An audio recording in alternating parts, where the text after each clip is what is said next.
Mga guho sa Haiti dulot ng killer quake noong 2010, inire-recycle sa reconstruction ng mga gusali.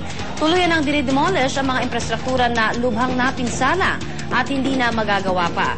Dinudurog ang mga guho mula rito para maging graba at buhangin. Ginagamit ang mga ito sa paggawa ng mga nasirang gusali at pagbuo ng mga bagong infrastruktura.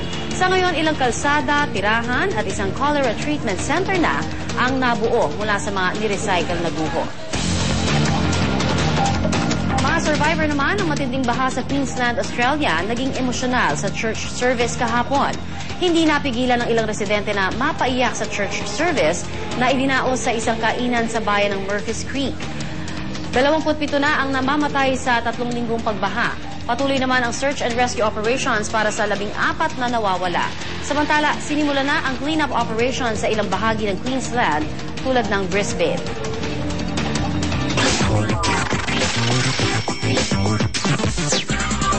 After 3 years and 10 months of success and fame, officially mamamaalam na on-air ang sikat na teen TV series na Hannah Montana. Less than 2 hours from now, i-air na po ang last episode ng programa na siyang nagbigay ng big break kay Miley Cyrus. Bagamat mamamaalam na sa kanyang teeny bopper role mula sa phenomenal Disney series, sigurado namang this will not be the last na makikita ng kanyang fans si Miley. Samantala, American actress Gwyneth Paltrow sumabak ulit sa hosting. Siya ang featured host sa late-night show na Saturday Night Live sa Amerika. Kasama niya sa naturang episode ang singer-rapper na si CeeLo Green.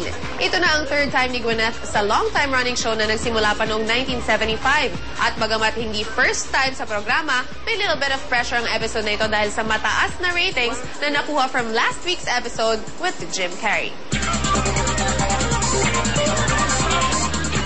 May mga chika pa ako mamaya, kaya dyan lang kayo. At isa pang init mamaya, 2 motorsiklo sa Batasan Road sa Quezon City nagkabanggaan. 3 ang sugatan. At relief operations para sa mga biktima ng mudslide sa Brazil, puspusa na.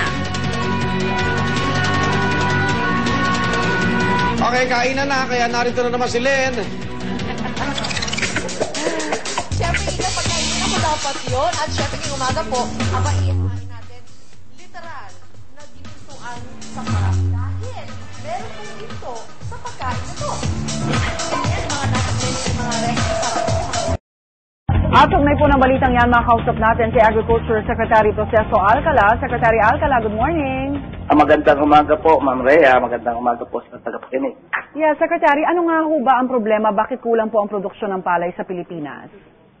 Marami pong factors kaya po tayo ay kinukulang. Unang-una na po ay yung pong kakulangan sa patubig sa irigasyon po.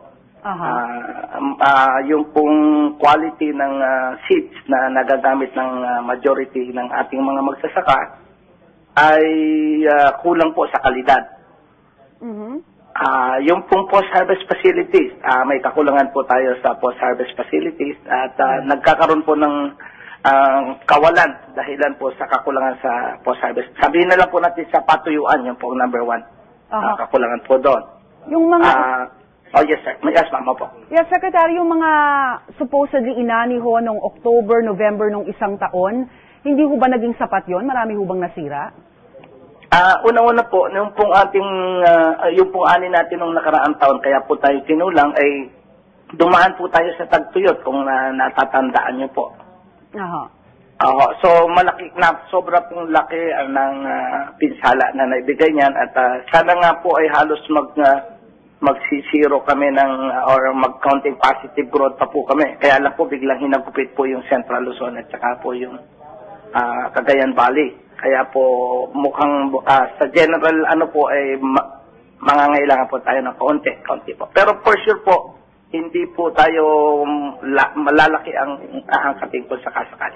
So yung according po kay Administrator Lito Banayo, ang sabi niya mga 1/3 lang daw ng karaniwang inaangkat ang kukunin natin mula sa ibang bansa. Tama ho ba? Tama po kayo dahil ayaw din po natin na tumanas po muli tayo ng over-importation. Wala naman ho bang nabubulok sa mga warehouses natin, Secretary? Wala na po, ma'am. Wala na po. Sa existing stock ho natin, hanggang kailan na lang ho ba tatagal ang stock ho ng bigas natin? Ang bigas po naman natin ay, bukod po sa stocks natin, ay meron din po kaming binibili na palay sa kasalukuyan. So meron po pumapasok at may lumalabas. So ang importante po sa NFA ay mandate po nila ay by July 1, dapat po ay meron tayong 30 days stocks. Ito po ay towards dun sa pagpunta po ng kakunting magiging ani ng ating mga kababayang magsasaka. Kailan ho mag-uumpisa ang pag-aangkat, Secretary? Ito po ay, actually ipafinalize po ito ng NFA Council by next week. Alright. Nabanggit niyo ho sa report na may mga rice extenders na pwedeng gamitin tulad ng gulay at prutas, no? Maaring niyo ba itong maipaliwanag na mas malinaw para sa kaalaman ng publiko? Lalabas ho ba na masarap pa rin ito? Actually po, lalabas po siya ng mas sa isang alam naman po natin ang lasa lang ng bigas, halos wala pong lasa ang bigas natin. Lalo po halimbawa na lang yung pong saging na saba. Kapag inilagay po natin sa kanin, ito po ay mas nakakapagbigay ng flavor at saka talaga po mas nakakadagdag sustansya. Kamote po, napakamura po ngayon ng kamote sa palengke. Mas makakasave pa po yung ating mga kababayan. Makukuha pa po nila ang tamang nutrisyon. Sa bagay, mabigat din ho sa tiyan yun, no? Madaling makabusog. Tama po kayo.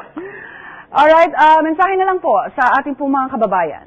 So, sa ating pong mga kababayan, tayo po ay muling bibigyan ng panibagong sistema ng ating pong kagawaran. Sana po ay ating subukan at makiisa po tayo para mabawasan po ang problema sa kakulangan ng bigas ng ating bansa. Alright, salamat po, mabuhay po kayo. Secretary Alcala, maraming salamat po, magandang umaga. Agriculture Secretary Proceso Alcala.